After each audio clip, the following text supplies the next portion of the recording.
केतेबेले पुणी महाकाली रूपरे आविर्भाव होती।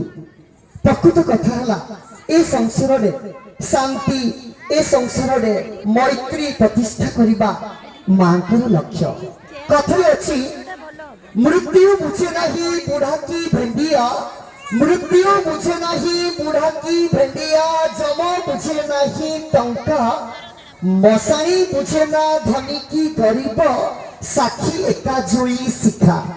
फंगोला देहरे जन्म होइछु, फंगोला देहरे जन्म होइछु, फंगोला तू जीवो चली, केते तू करुछु गर्व अहंकार, जीवनटा माटी बाली।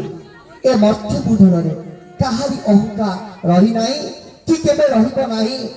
से दुराचारी कंस हो कि लंकेश्वर रावण हो। दर्शक बंधु ए संसार केवल गोटे सत से होचंती ईश्वर सर्वशक्तिमान। जगत रे कल्याण पाई, जगत रे शांति समृद्धि पाई मांकर आविर्भाव होइथाय।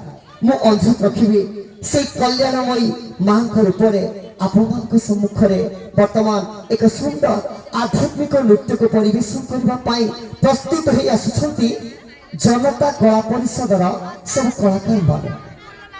आपण समस्त को अनुरोध करुच्ची जनता कला परिषदर यह सुंदर आध्यात्मिक नृत्य को आपण समस्त गुड़ी श्रद्धा करताली स्वागत करते। चलतु छुड़ा जनता कला परिषदर यह सुंदर आध्यात्मिक नृत्य। मो मंच को आमंत्रण करुच्ची नृत्य शिल्पी द्राक्षा, प्रत्याशा, दिव्यज्योति, शुभश्री, तनुश्री, हिमांशु, जितेंद्र, साई प्रिया, दिव्यज्योति, संजय मल्लिक, श्रद्धा, श्रेया खुंटिया सब नृत्यशिल्पी मानक आपण समस्त दिंतु गोटे श्रद्धा करताली। चलतु छुड़ा जनता कला परिषद तरफ प्रस्तुत करा जाइथिबा एई सुंदर आध्यात्मिक नृत्य।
शिखर